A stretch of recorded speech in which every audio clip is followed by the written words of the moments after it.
cannot think of a better way.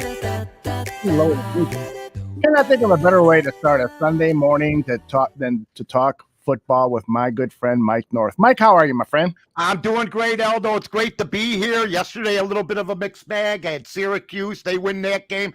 Florida State plus 3.5. I had that on the odds couple. I haven't picked the winner on the odds couple in 3 weeks.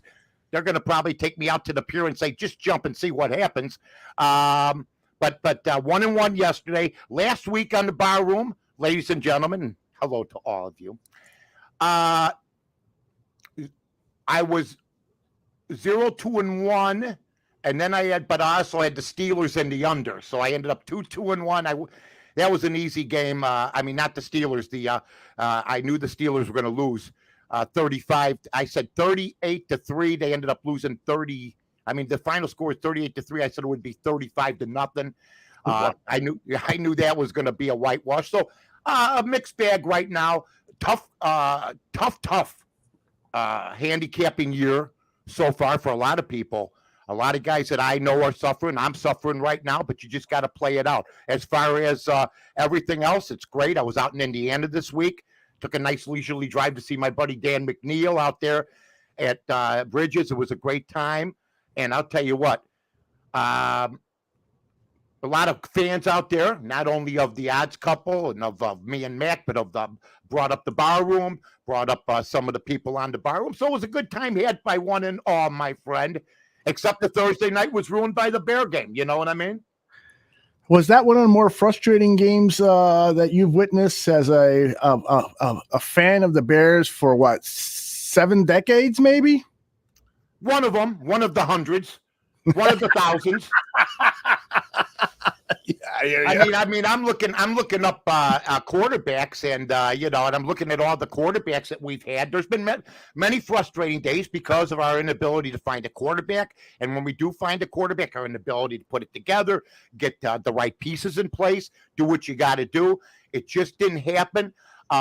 I do happen to have an issue with anybody who wants to hold Justin Fields blameless.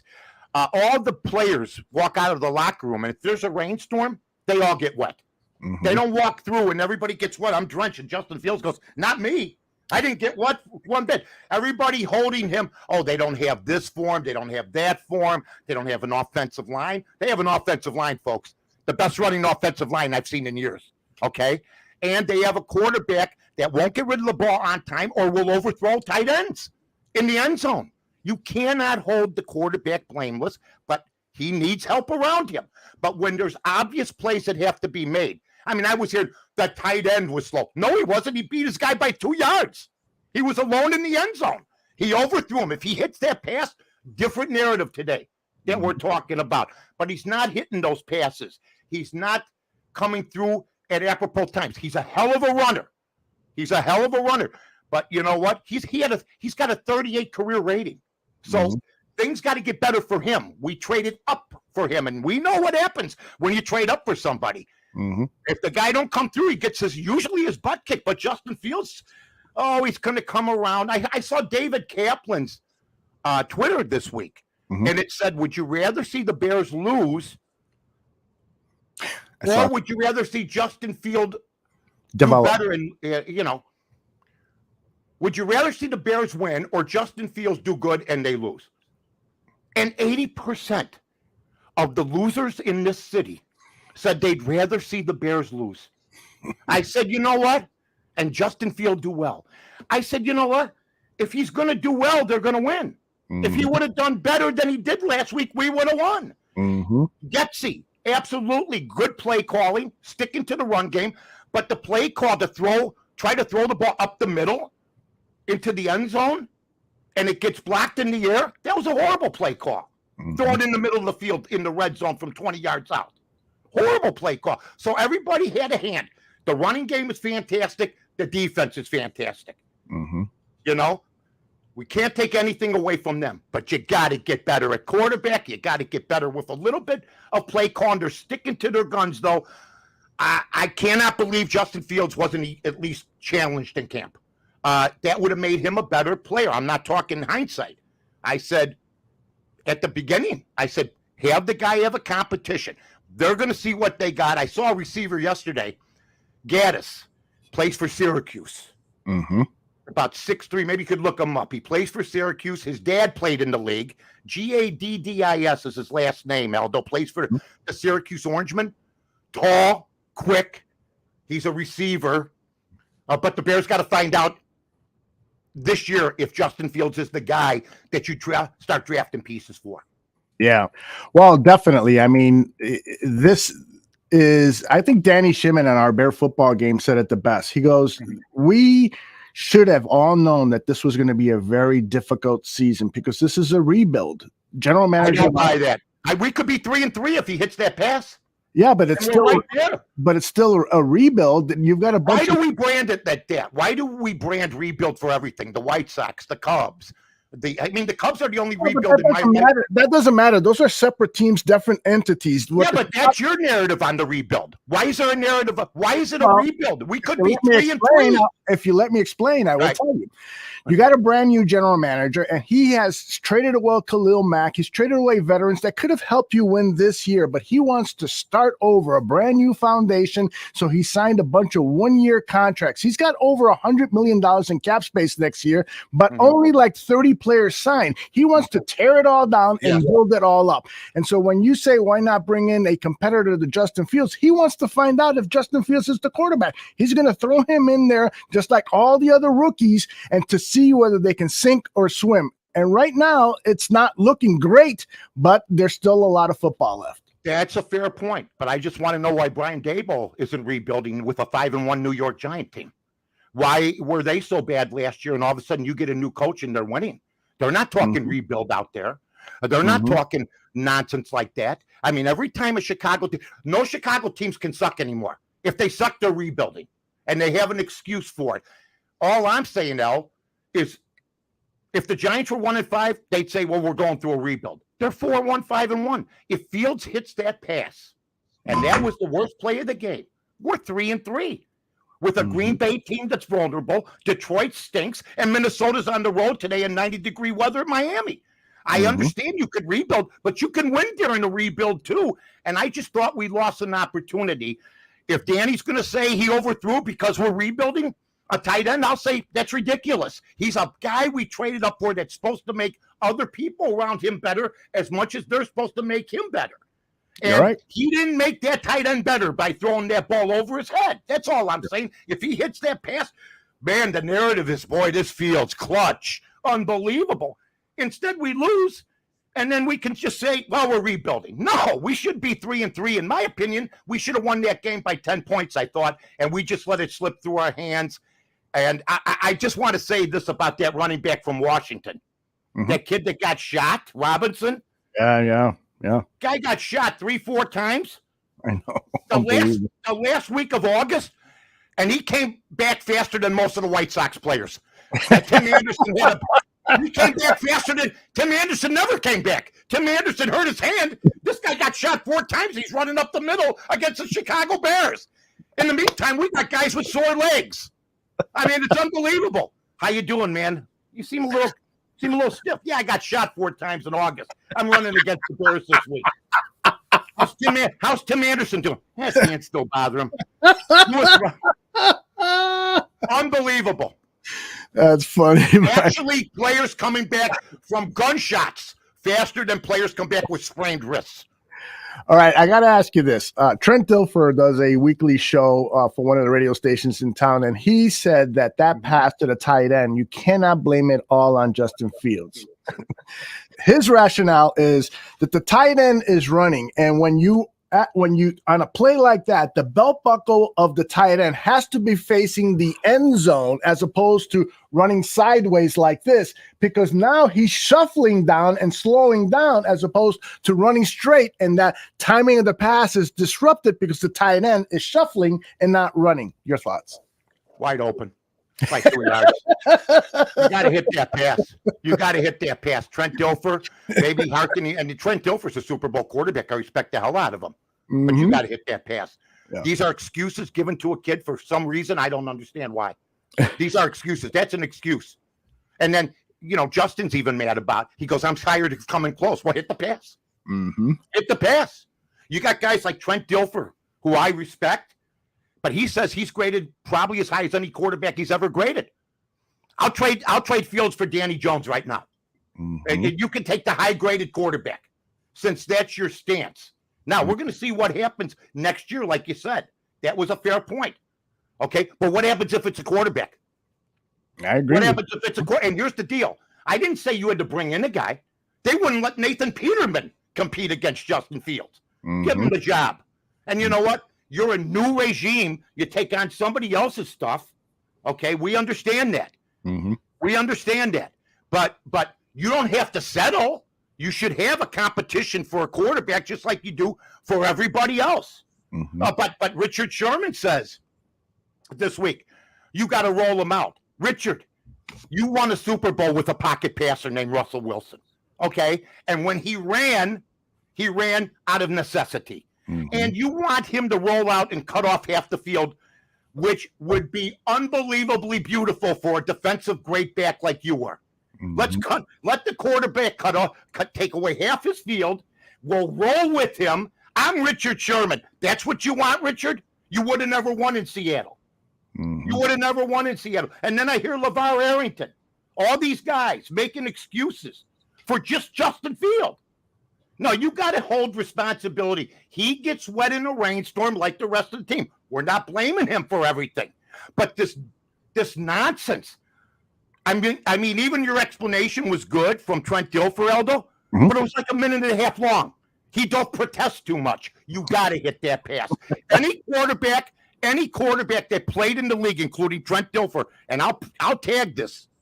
If you think that incompletion was on anything else but a bad throw, okay, you can like Justin Fields, but you got to have eyes.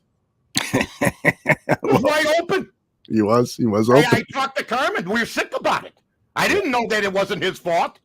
So now we got a quarterback that throws overthrows, and it's not his fault. The buckle wasn't in position. The buckle. I've been watching football since 1963. Come up with something better than that. Mike was at 1963. I'm all blaming everybody because it was a team loss. But if you're the defense, I know this because I've seen the defense go against the offense. You're going, what is Justin Fields doing on that play? They got saved. Yeah, it was a team loss. And so Toreen wants to know your thoughts on Velus Jones Jr., who has now fumbled twice on special teams. Both of them were really big plays that led to 2 losses. Do you think that Ryan Poe's third-round draft pick, Velus, is proving to be a bust? You know what? We'll give it a little more time, but you can't be putting them out there to hurt your team. And you know what's very sure we're going to find out about his drafts.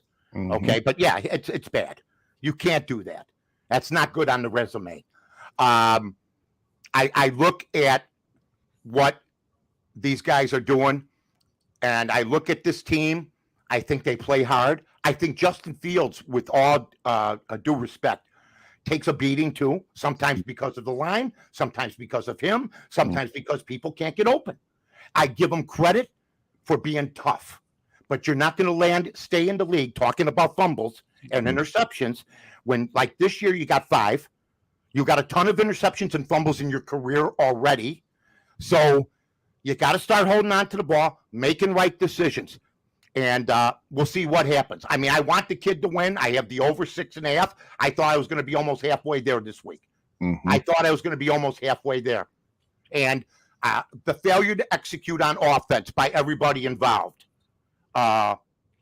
is sad right now because I think we should be 3-3, regardless if we're rebuilding or not. And I also happen to think that the offensive line takes, as long as they're going to take heat, they had more yards since 1984 on the ground. They're playing the game the right way. We have the best offensive line for running. We have a below adequate offensive line for passing, but the quarterback still holds on to the ball, runs around back there. Somebody described it as street ball to me the other day, and that's what it looks like right now. We've said this on this show. I think Aldo agrees with me. I'm not sure. You can't win a Super Bowl without a pocket passer, in my opinion, whether it's Matthew Stafford, Tom Brady, even Mahomes. Now you watch him, but he was the rare exception. Fran Tarkenton was a running quarterback, scrambler. He got you to the final 3 times, couldn't get it done. your pocket passer, and this is what remains to be seen about getting better players for Justin Fields, Aldo. Can he stay in the pocket? Can he make the throws, or will he have to run outside all the time away from the rush? Because that's not, I don't think at the end of the day, the recipe for winning it all. Yeah. You know what, Mike? Also, one of the analytics services ranks the Bears' offensive line as a top 10 pass blocking line. And the reason why is because the way they measure it is up to 2.5 seconds. If the quarterback has up to 2.5 seconds, then it's rated a success. And because Fields tends to hold it too long, he gets a lot of sacks. So a lot of people think that the offensive line is not as terrible as some people think. That's a great point. Great point, Aldo. Great call. I've seen worse on the Bears. That's for sure. I mean, even last year and the year before, their lines haven't been all that good, whether it be for Mitch or for Justin. I mean, Cutler even had issues at times. I'm not stupid. The one thing about staying in the pocket is they know where to get you. But getting out of there is the thing that I think Justin may have the ability to do. But he had a couple passes overthrown. I see overthrown passes already. I don't think college prepares quarterbacks like they used to fully for the pro game anymore. I mean, I'm watching games like Alabama. They're giving up 600 yards each. I mean, the people are wide open. You know what I mean? 51 to 48 scores. I mean, there's no defense in college for the most part, and you have great offensive players, which make quarterbacks look better than they usually are once they get to the pros. I mean, Justin Fields isn't the only one that's done that. It happens every year. Happens every year. Very true. Do you think that this team is going to win 6-7 games by the end of the season, or do you think that they could be stuck in that 3, 4, 5 win category? Well, for people that defend Justin Fields, I'll give him this for being contrite. 2 weeks ago, he said, I played like trash. So he holds himself accountable. The thing that bothers me about this game is the excuses for everybody. We had that game. We should have won that game. You get 234 yards on the ground, you can't score 7 points. That's on the quarterback and the whole offense. Yes. That's on everybody. But the quarterback hits that pass. We're 3-3. We're in a race now to win a division. I mean, you know what? Cleveland Indians were rebuilding, folks. They have the youngest team in baseball. So this crap that we hear about rebuild, you can rebuild, but that doesn't mean you can't win. They have the youngest team in the game at 26. But they threw some stars in. Yeah. They got a Bieber at pitcher. They signed Ramirez for 100. Rebuilds are fine, but you got to have some veterans. You still want to win. A rebuild gets hurt if you don't win. The players start getting down. They start disbelieving. I mean, you saw frustrated Justin Fields. I'm tired of getting close. Well, guess what? Then hit the passes. Hit the runs. Everybody's got to do their job. I like the way the Bears are playing their game. They're in every football game. They just need a little bit more. And like I said, nobody picked these guys to win 4 games. They should be 3-3. And whether we think it's a rebuild or not, like everybody in the Cleveland Guardians thought it was a rebuild. Well, surprise. They're in the ALCS. So the weirder things have happened. Look at the Giants. They get this guy Dable, who, by the way, I wanted for the Bears. He was one of my selections because I figured, what the hell? Maybe he'll bring Mitch back because he was with Buffalo. And he did want Mitch out there. Mitch said, I'm not competing. That's fine, Dable says. Here's Danny Jones. And already they look like a different team. But they even got great players. Saquon Barkley, I don't care how good Montgomery or Khalil Herbert are. He'd be in our backfield right now. You know what I mean? But they don't have any receivers right now. So I see teams winning the league with sometimes lesser talent. There's no team running for 230 yards in this league except one, the Chicago Bears. There's no team holding teams down to 10 or 12, 15 points, except there's a few, and our defense is one of them. So I just think we deserve the better fate than we have right now at a 2-4 record. I'm with you. Yeah. I'm with you on that. Gonna beat the Redskins, absolutely. Yeah. By the way, somebody who's not rebuilding because they're always at the top of the game is David Spada. Did you know that? Absolutely. Spade is unbelievable. your neck bothers you, you fall off a truck, or you're working and you somebody drops a hammer on your foot. You know what I mean? You start hopping around. They go, "You all right? You all right?" And you go, "Just give me David Spade's number, will you please?" That's what they tell you. So let's hit that baby. All right. If you're injured at work, don't try to be a hero and work in pain. Immediately tell your boss how you were injured and seek medical treatment. Then call my guy, attorney David Spada, to make sure that your rights are protected. David will fight for the payment of your medical bills, lost wages, and settlement. Insurance companies and employers have individuals representing their interests. Why not you? You must have an experienced attorney on your side. All fees are contingent upon your recovery. Call David Spada at 847-729-COMP. That's 847-729-2667. Mike, I got to tell you this, and I've mentioned it to you before, but I want the audience to know. You and I had the opportunity of recording some commercials here a couple of years ago for a different sponsor, and we're knocking them out. I mean, we were doing like 30 different commercials in a 1 hour, 2 hour session, and you were one take Mike. And I always like to do like what is called a safety in case it was a technical glitch. I got another one to go to, but it's like I hated to slow you down because you were knocking these babies out, no mistakes, just knocking them out. It's unbelievable. Me and Ditka did a couple spots long time ago. Mm-hmm. That was 2 one take mics, 2 one takes. It was unbelievable. Wow. You know, they're going. I mean, when I hear about like the concussion issues.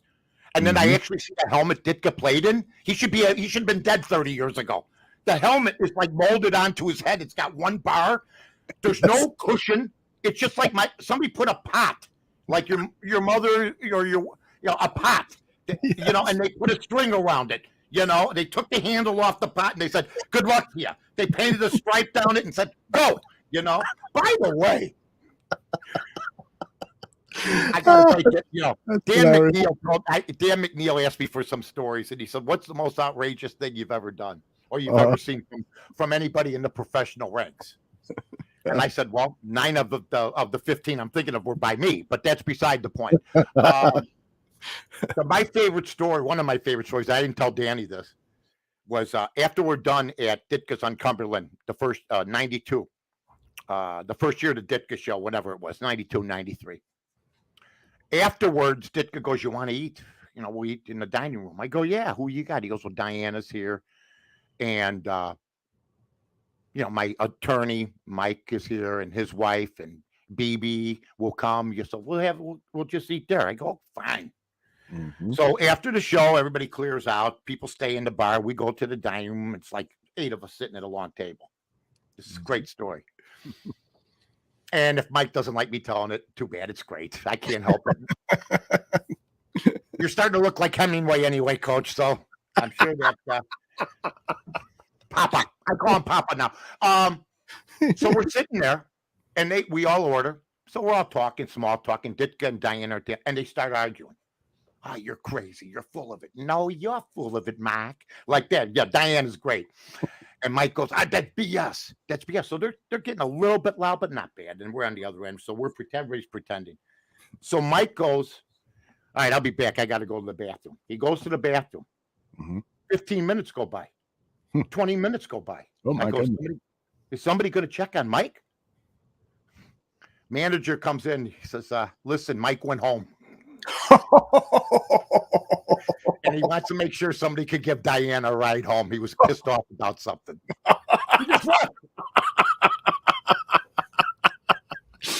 I'm not sure if that's good for Diana goes, "Mark laughed?" Like that. I go, so she got a ride home, but that's a classic. He just said I had enough. Oh my goodness, that is awesome. Yeah, we got Q asking, "Can you get Mike back on the show again? He was great." Mike Ditka. I don't know about that, but I'll try.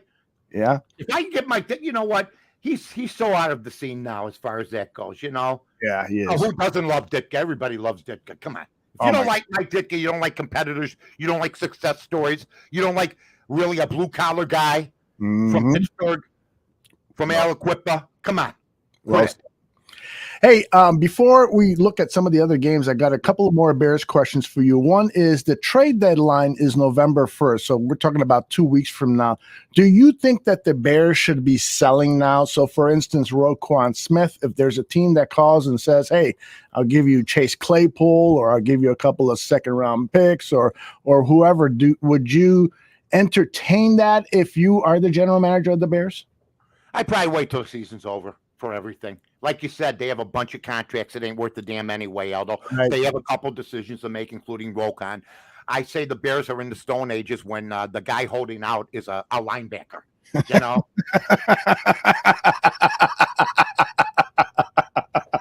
I ain't coming back, and if I don't come back, we're still going to lose. And if I come back, we're still going to lose.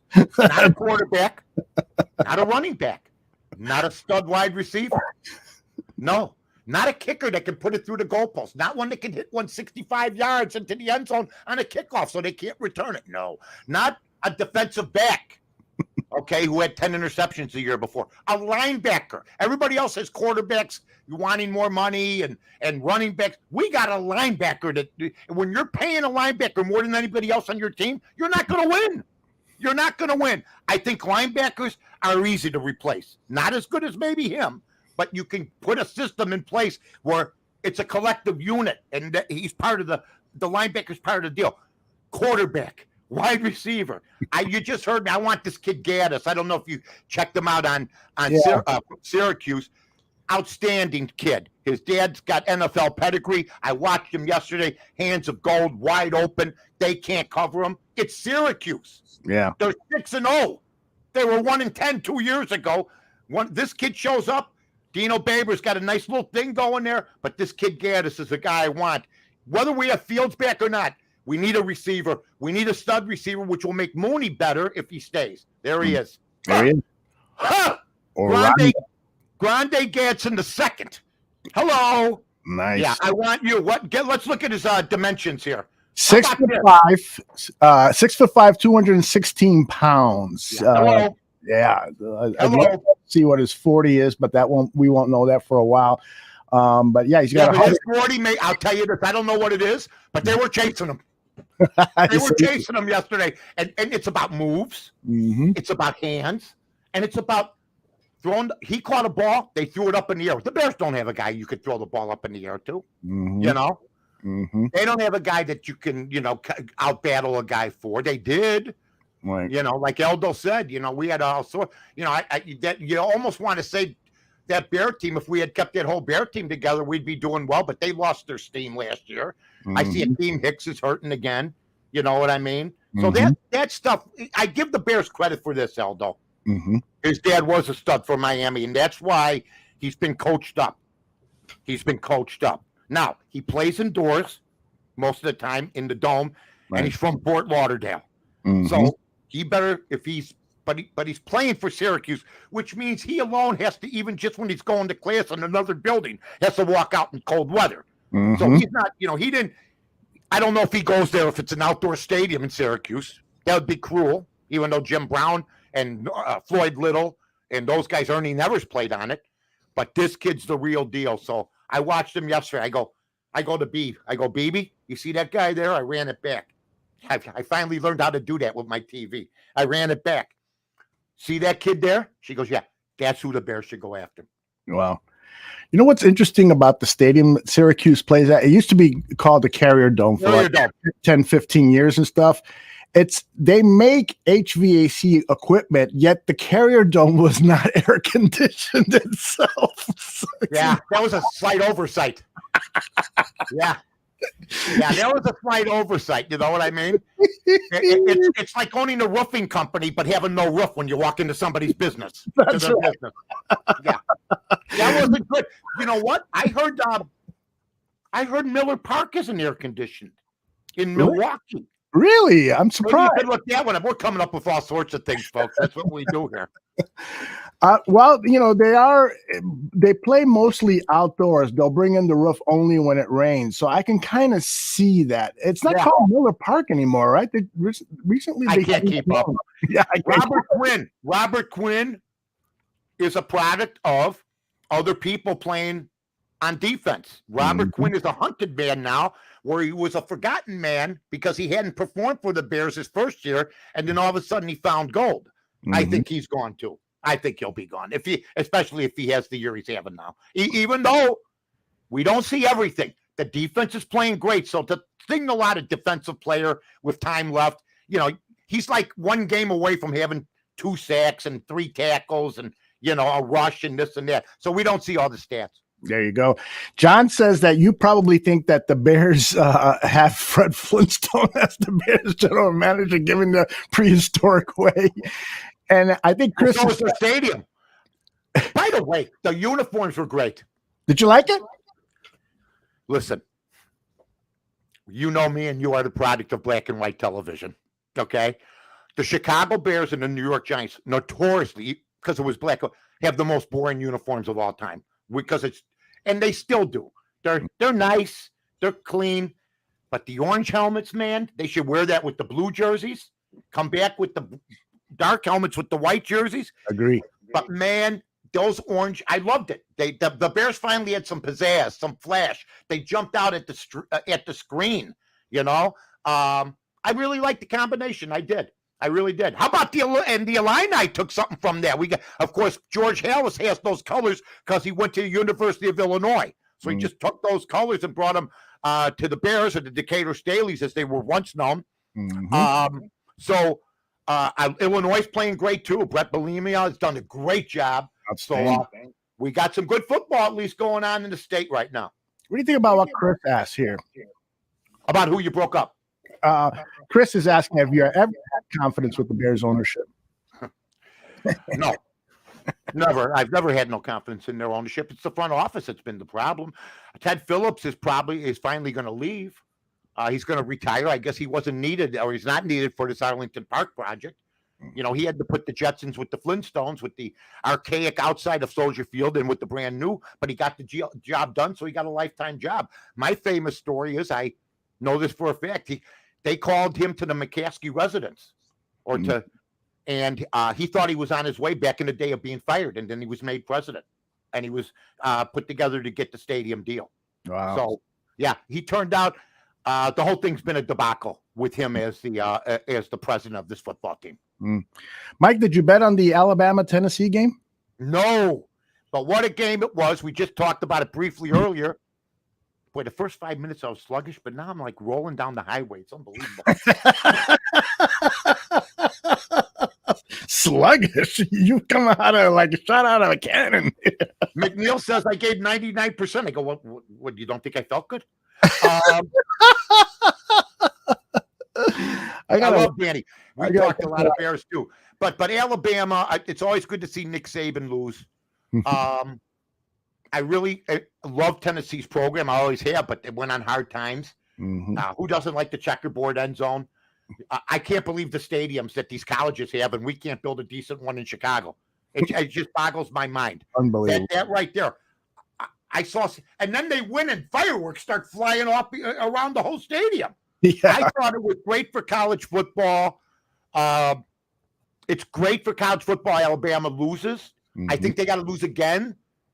If they only have one loss, then they probably, who knows, they could probably wiggle their way in.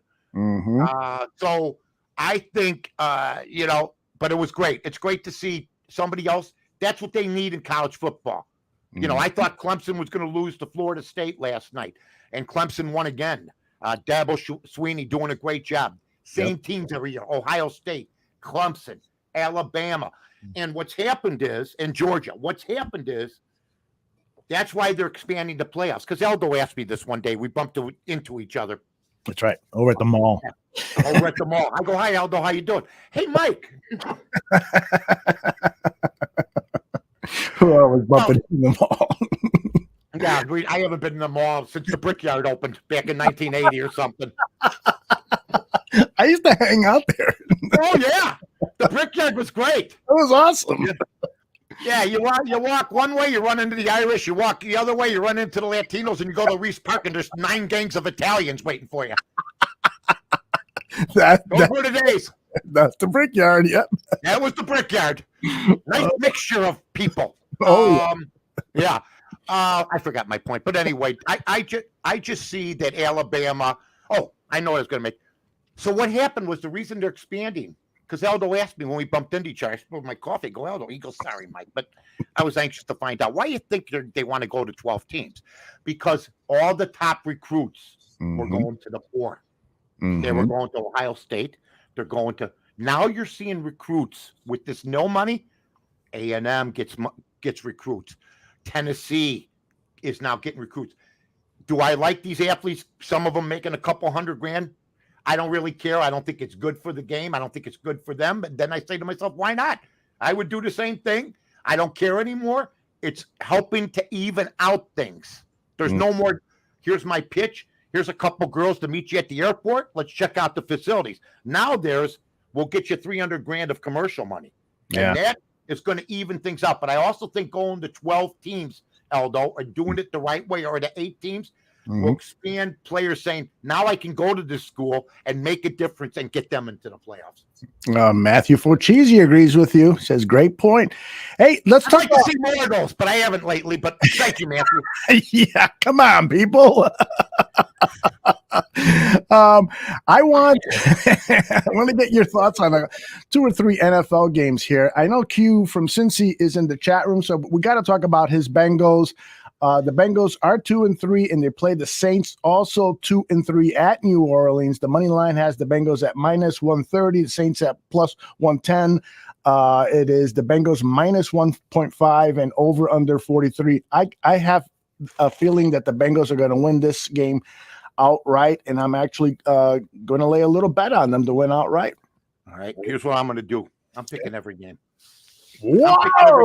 Now, that doesn't mean you bet me. You can go against me. If you bet every game you go against, you could win. I'm taking the Saints +3 in this game. Dalton's playing. It was supposed to be Winston. His back's still bothering him. Okay. But don't forget, Florida State graded out great for me. They were supposed to win that game. They didn't win, so this could lose too. But I like the Saints at home because Andy Dalton's playing. Winston's not going to play. Winston's a turnover machine. Andy Dalton's playing his old team. The problem is they're missing Thomas as a receiver. They're missing a couple of receivers, but they got their running back back. So I think it's going to be a close game. I wouldn't be surprised to see a field goal game. I'm taking the Saints. Okay, and Q gives us an update. He says it's -3 right now. Oops, there's Q saying it's -3. Okay, thanks, Q. So thanks for that a lot. What's your next game? I got them all. I can put them up on the screen. Just go down the lineup. Down the lineup.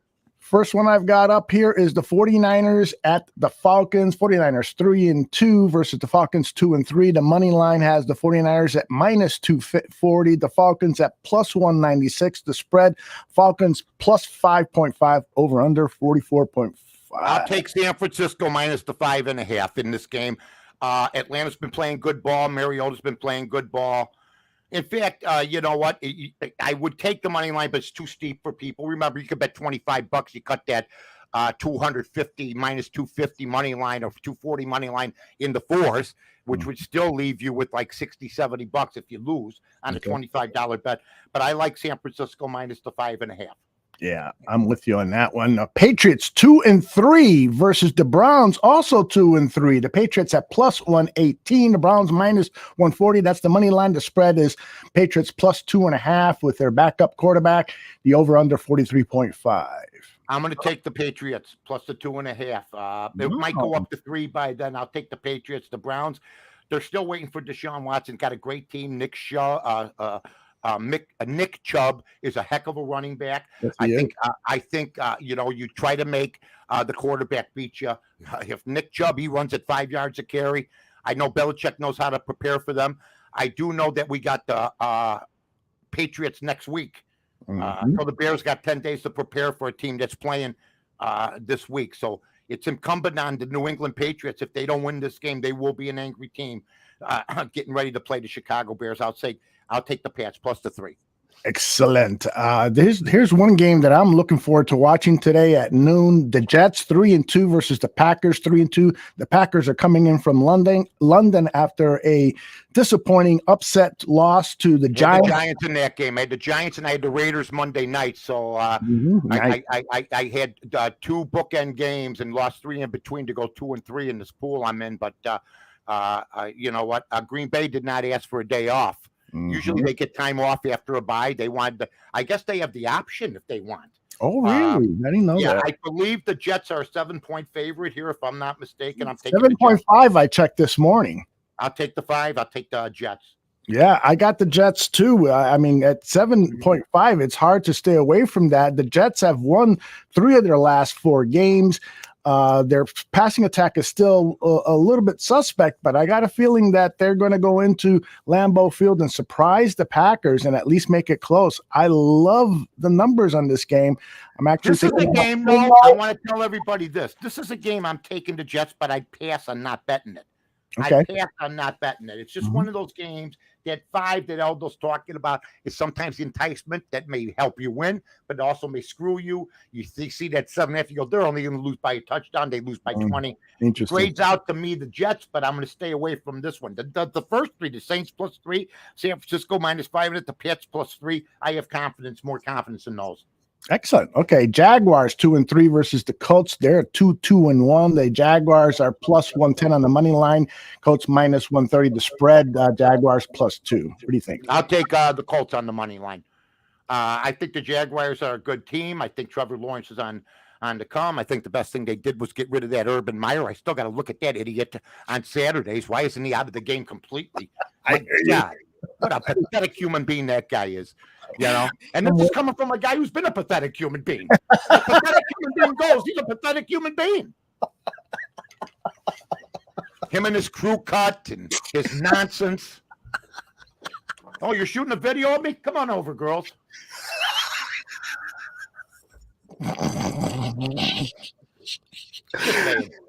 Oh, I love it.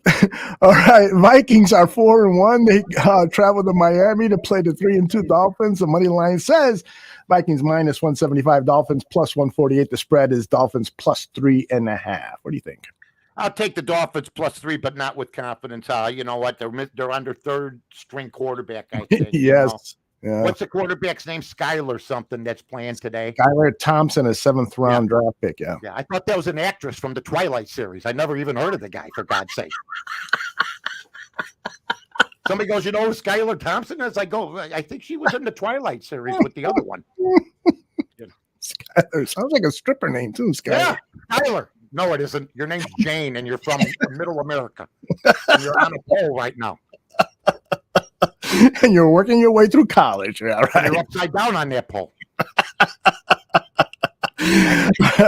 All right, we talked about the Bengals and Saints. You're going to get better analyzing than that in between picks. That's right. Believe me. All right, we've got the Ravens at the Giants. Well, the Ravens finally bust that Giants bubble. Everybody thinks that the Giants are the second coming. I believe that they have benefited from a soft schedule, but we'll see. Moneyline has Ravens -260, Giants +210. The spread is Ravens -5.5. What is the total on that game, Elds? The total. You have a total? No, I don't. I think I may have a total for you. That's kind of job. No, I don't have a total. The over/under is 44.5. 44. I'll take the under in that game. That will be my pick. The under in that game. Okay. Under 44? Yep. Okay. And that's the Baltimore game. Okay. All right. Can you imagine if I lose every game? We'll take a week. Right now I'm struggling. Wait. I'm the guy. Right now I'm struggling. Here's how, when handicappers are going good, you think you can jump on a donkey and win a horse race. Come on. Why are you so slow? Come on. I'm on fire right now. Come on. You're going to have a donkey day. You know, right now, my confidence factor is that of the lookout at the Titanic. Remember him? Yes. Going, a little brisk out. It's a little brisk out. Yeah. Hey, Charlie. Yeah. What's that white thing coming at us? I don't know. Boy, it's getting bigger. It can't be anything. Must be a mirage. And then they realize that it's too late to turn. But he gets on that. Folks, it was the most expensive thing built in its time. Yet they do this with the ding, ding, ding, ding, and they get in a hose with a funnel going, turn, turn. And it doesn't turn. That's where I'm at right now. Okay. I love it. And then you're just walking the deck and chunks of ice are hitting you. Oh, our next game, the Steelers are 1-4. They're at home against the Bucs 3-2. Mike, I gotta believe that the Steelers would be 2-3 if Mitchell Trubisky was still the quarterback. What do you think about that? They'd be better. I don't know what they were thinking. What I would have done, and you heard me last week tell everybody, why are you doing this to this kid?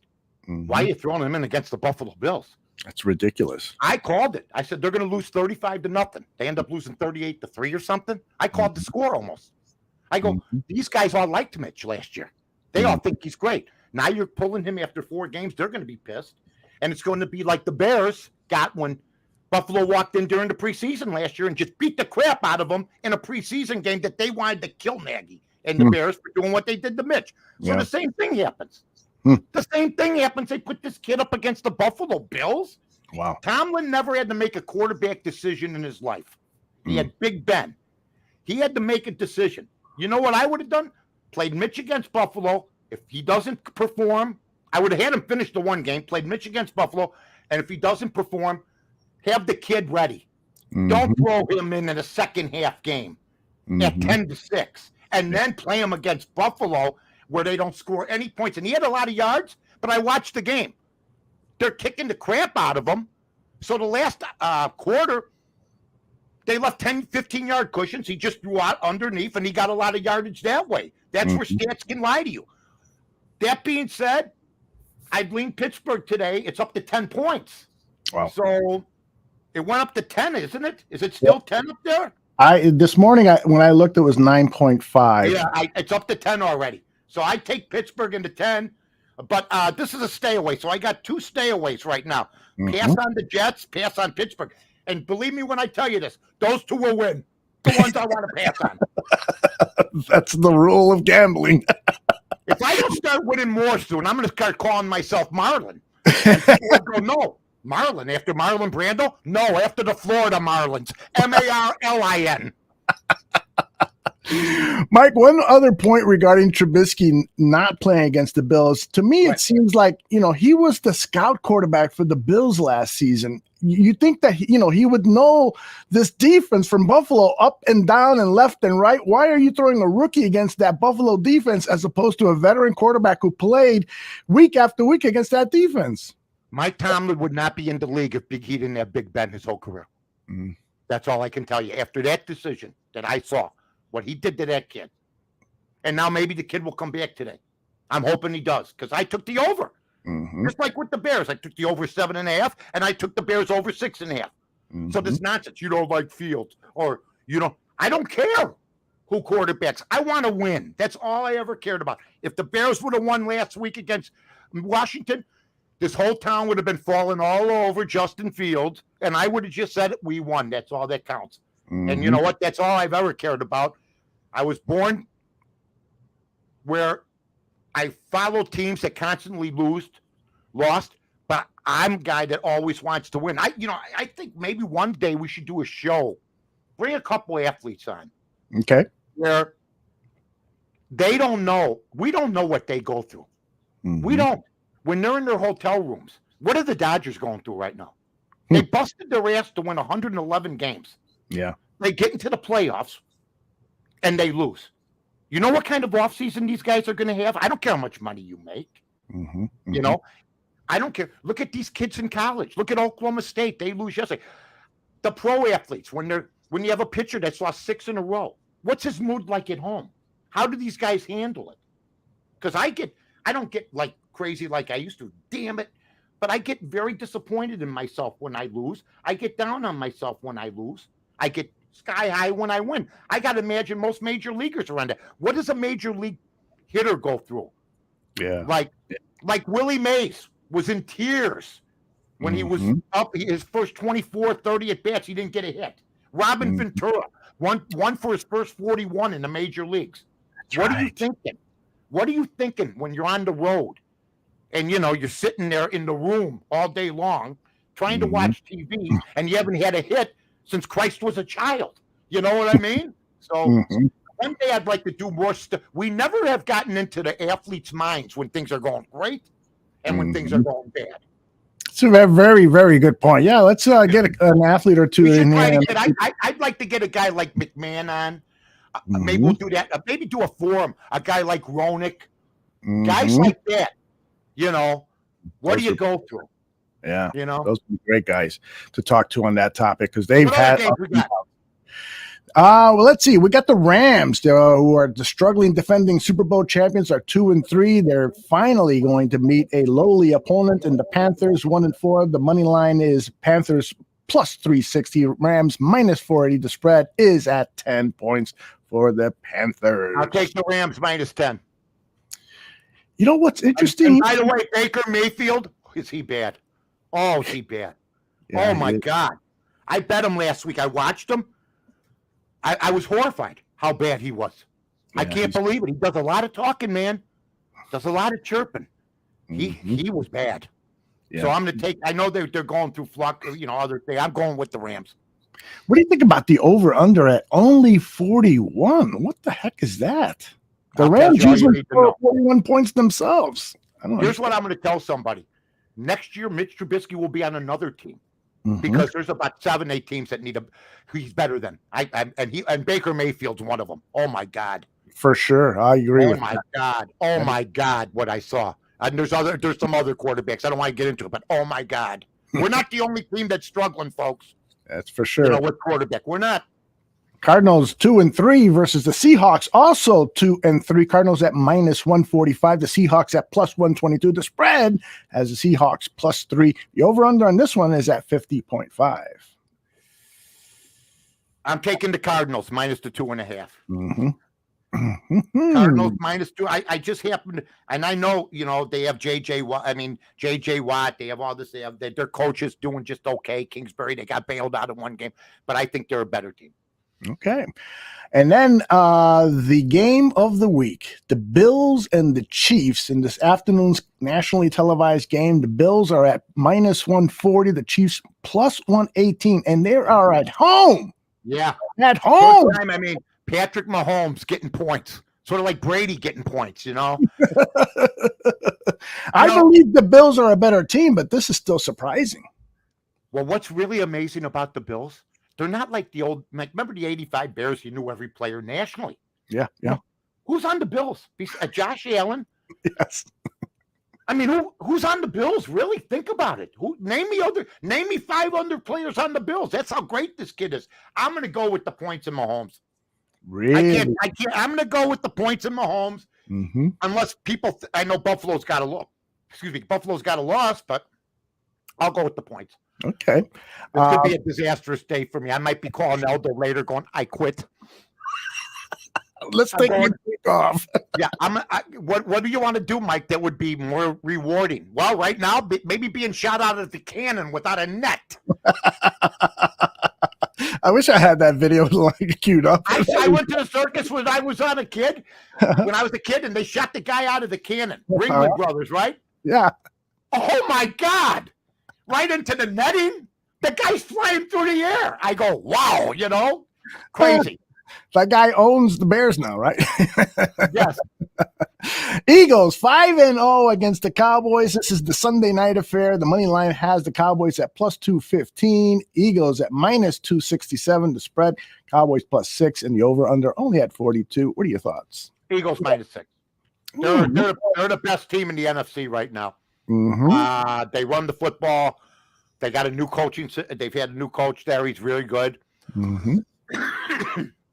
Dallas has been going with this Rush kid. They don't seem to have a problem with it. I know. They've been winning every game. Yeah. He manages the football game. Heaven forbid that's against the law. They're with that. Do you think that the Dallas fans care that their quarterback has great stats? No, they're winning. And they're winning while the other guy is sitting. Think about that. Mike McCarthy, who gets maligned, who's been maligned.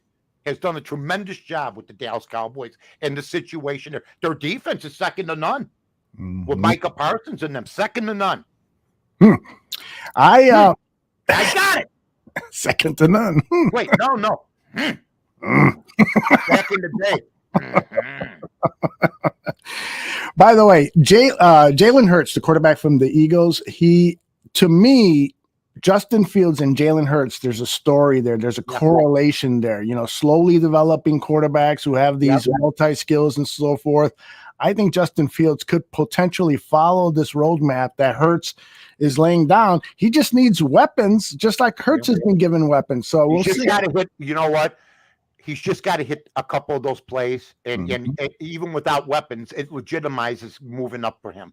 I thought that was a big game for him, especially after he was so disappointed in himself a couple weeks ago.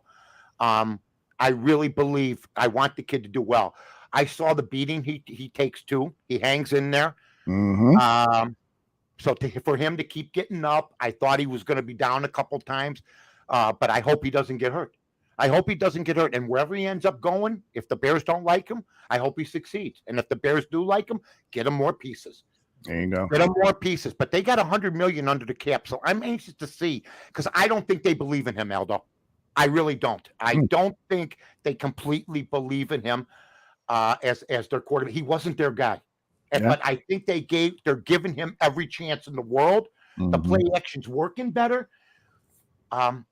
I'd almost, like I said, I'd bring in Barry Switzer and have 3-4 plays, a game out of the wishbone. I think he'd be great with 3 running backs in the back. These guys are a juggernaut running the football.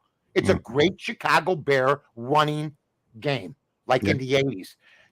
And I think you can win this way, because right now passing's down in the league and points are down in the league. So it's like turning. It's like turning. Exactly. The defenses have adjusted, and so you're absolutely right. But do you think, Jimmy Garoppolo is probably going to be available next season? Would you try to trade Justin Fields and sign Jimmy Garoppolo? Well, I wouldn't try to trade Justin Fields. I mean, it's up to them what they want to do with Justin Fields. But I think they know if they want to win with that running game, if they have a better quarterback or better receivers. I'm not blaming the kid alone. It's a debacle. Then I think if you can bring Jimmy G in, he's a pocket passer. But why would Sam? See, this is why Shanahan, I can't stand him. He got saved only because of an injury. He got saved. I said it back in the first week. Everybody heard me. How can you sit this guy? How can you sit this guy? And now we're seeing how foolish the San Francisco 49ers were by having traded 3 first-round picks to move up. My God. There's stupidity around football. I think when you have a quarterback, I mean, that's almost like saying, we have Montana. And he's got another Super Bowl to win him. Yeah, but let's put Young in right now. Yes. Because they had Steve Young backing him up, right? Yes, they did. You know what they said? Here's what we're going to do. We're going to run the string on Montana. He's going to play till he can't breathe anymore. But then when he starts to lose it, we're going to trade him to Kansas City, and then he's going to make the playoffs there. How about that? Yeah. And then we'll put Steve Young in. The way that Shanahan did it in San Francisco is, boy, we got 2-3 years with this Garoppolo kid. Let's put in this kid right now. It was a disservice to Lance. It was a definite coaching. It's coaching fraudulence, and got bailed out because of the injury. All right, before we get out of here, I want your thoughts on the Yankees and Cleveland Guardians. The Cleveland is leading the series 2-1 tonight at 6:00. Is a big game. You got any thoughts on that one? I want Cleveland to win, the youngest team in baseball that knows how to hit cutoff, man. They play hurt. Nobody takes a day off. They're fundamentally sound. They got a manager that is old school. He will bunt the ball like Quan did the other day to lead off the game. They know how to hit cutoff men. Everything the White Sox don't know how to do. I'm just comparing the two. I kept hearing how the White Sox were the phenoms of phenoms, and here's a younger team who just took it to them this year. So the White Sox got to get better pitching-wise. There's nobody on that team that's Shane Bieber. Nobody. Hello, Chick. Hello, Chris. Hello, mate. I don't like that bear with the arrow pointing down. It's not too good. Bear down. Oh, bear down. I might stop tagging bear down. Bear down means like plane down. That's what I always thought too. Yeah. Start doing bear up. Why? Yeah, exactly. Why isn't it bear up? Maybe that's why. Isn't it bear up? It's been bear down. It's like bear down. I'm sorry, but it should be bear up. It's gotta be bear up. All right, there is no Barfly Tailgate show today, but I got good news for you. The Fantasy Football Goon show will start in about 10-15 minutes. So you're gonna have time to get it cut up because people love it. Watch our cuts. Eldo does a great job, but don't edit it. I won't edit too much time. I'm always looking out for Eldo. Always. Thank you. The guy's got a workload. I do. That's your middle name, Eldo Workload Gandhi. Gandia. Remember the first day I called you Gandhi? Yes. You didn't like that one. I didn't mind it too much. But I'll tell you this, we will be back here next Sunday, 8 a.m. We'll be previewing the Bears game and doing some more picks. And somebody asked, I can't believe you guys are on this early. We're on this early every week, thanks to David. I'm up at 5 with one eye open going, I lost again. Hey, guys, we love y'all. It's a great time. This is a great deal. Eldo does a great job. We have fun. 8 o'clock is early, but we want to be the first to give you all the honesty before the BS starts. Believe me when I tell you. There you go. Goodbye, everybody. See you soon.